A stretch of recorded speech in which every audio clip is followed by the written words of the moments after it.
শেষ হইয়াও হইল না শেষ। কাদের কাকু ভালো হয় নাই।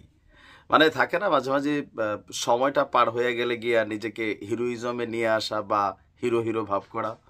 বলা হয়ে থাকে বাংলাদেশ আওয়ামী লীগকে এই পতনের দ্বারপ্রান্তে আনার পেছনে যার খুবই অনবদ্য ভূমিকা ছিল ওবায়দুল কাদের, যিনি শেখ হাসিনার একান্ত বিশ্বস্ত হলেও আওয়ামী লীগের বিশ্বস্ত হতে পারেননি, জনগণের বিশ্বস্ত হতে পারেননি।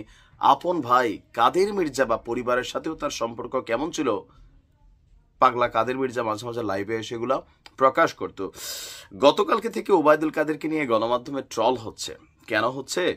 কারণ ওই যে ধরেন ৭১-এর পর কিছু নাম না জানা ভুয়া মুক্তিযোদ্ধা হয়েছে না, ভালো করে জিগেলে কোন সেক্টরে কোন কমান্ডারের নেতৃত্বে কোন ব্যাটালিয়নে বা কততম ব্রিগেডে এই লড়াই করেছেন, এখন শুধু বলে যে রক্ত দিয়েছি, লড়াই করেছি, ৭১-এ ঝাঁপিয়ে পড়েছি, তথ্য প্রমাণ নাই। তো ওই রকমই একটা চাপা মাইরা দিচ্ছেন ওবায়দুল কাদের। ঘটনার প্রেক্ষাপট হচ্ছে গেল কয়েকদিন আগে ভারতের একটি গণমাধ্যমে একটা সাক্ষাৎকার দিছে, আর সেখান থেকে যেই তথ্যগুলো সামনে আসছে আম জনতা বলছে ওরে বাটপার, কেউ বলছেন বানোয়াট, কেউ বলছেন কাকু এই কল্পকাহিনী বা চাপাবাজি বন্ধ করো। তো তার বক্তব্য কি যে ৫ই আগস্ট ৪ই আগস্টের রাতের ঘটনা আমরা আজকে দিয়েছি। ৫ই আগস্ট যখন শেখ হাসিনা ভারতে পালিয়ে যান, এরপরেই ওবায়দুল কাদের তার যে সংসদ ভবনের বাসা সেইখান থেকে পালিয়ে আপনার পাশের বাসায় আশ্রয় নেয়। এমনকি তিনি বলছেন সেই বাসাতে নাকি তার উপর আক্রমণ করেছিল গণঅভ্যুত্থানে অংশ নেওয়া ছাত্র জনতা। পরিস্থিতিটা এতই খারাপ ছিল যে প্রাণ বাঁচানোর ভয়ে স্ত্রীকে নিয়ে ৫ ঘন্টা লুকিয়েছিলেন। কোথায় জানেন? বাথরুমের মধ্যে। ওই বাসার বাথরুমের মধ্যে ৫ ঘন্টা লুকিয়েছিলেন। এক পর্যায়ে আপনার মানে তারা তাদের অবস্থান বুঝা ফেলেন।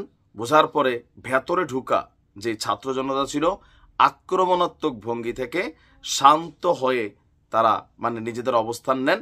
এরপরে ওবায়দুল কাদের বাথরুম থেকে বের হয়ে আসে। বের হয়ে আসলে একটা সেলফিও তোলেন। ওবায়দুল কাদের সাথে যদি কোনো সেলফি তোলা হইতো, সেই সেলফি আমরা এখন পর্যন্ত গণমাধ্যমে দেখি নাই, ভাইরাল হয়ে যেত। এরপর কি? এরপর হচ্ছে নিজেদের একটা শার্ট পরিয়ে ওবায়দুল কাদেরকে নাকি তারা কোথায় নিয়েও যায়। এখন পাবলিকলি আমরা যতটুকু জানি বা বিভিন্ন মিডিয়াতে যে জিনিসটা আসছে যে শেখ হাসিনা পালানোর পর ওবায়দুল কাদেরকে একটা বিশেষ নিরাপত্তা বেষ্টিত এলাকাতে আশ্রয় দেওয়া হয়, এমনকি সেখানে নিরাপদে থাকার পর তাদের নিরাপত্তাতেই সেফ এক্সিটের ব্যবস্থা করে দেওয়া হয়। আর এটা আমরা যতটুকু শুনেছি কোনো একটা রাজনৈতিক দলের কোনো একটা নেতার বাসাতে তিনি আশ্রিত ছিলেন। এটা নিয়ে আবার ওই রাজনৈতিক দলটিরই অন্য নেতারা প্রশ্ন তুলেছেন, তার বিচারও দাবি করেছেন। আমরা জানি যশোর দিয়ে ৩ মাস বাংলাদেশে ওবায়দুল কাদের ছিলেন। ওই ঘটনার পরদিন থেকে সিলেটে, আবার কেউ বলছেন যে যশোরের কোনো একটা বাড়িতে বিশেষ নিরাপত্তায় তিনি দিন কাটাইছিলেন। ওবায়দুল কাদের বক্তব্য ৩ মাস দেশে কেন ছিল এটা নিয়েও এখন চাপাবাজি, যে পরিস্থিতি ঠিক হয় কিনা, মানে ছাত্র জনতার বিপরীতে বাংলাদেশ আওয়ামী লীগের যে নেতাকর্মীরা আছে তাদেরকে একত্রিত করা যায় কিনা, সংগঠিত করা যায় কিনা, দলটির হাল ধরা যায় কিনা, এই কারণে তিনি ৩ মাস দেশে ছিলেন।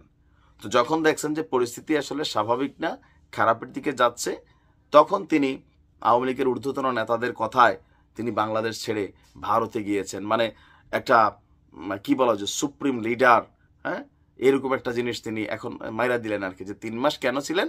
আওয়ামী লীগকে একত্রিত করার জন্য। যখন ক্ষমতায় ছিল তখনই দেখছি বিভাজনের রাজনীতি। যাই হোক, ৭১ নিয়ে যেমন এরকম নানান ধরনের বীরত্বমাখা গল্প তৈরি করা যায়, এখন এরকম হচ্ছে আর কি।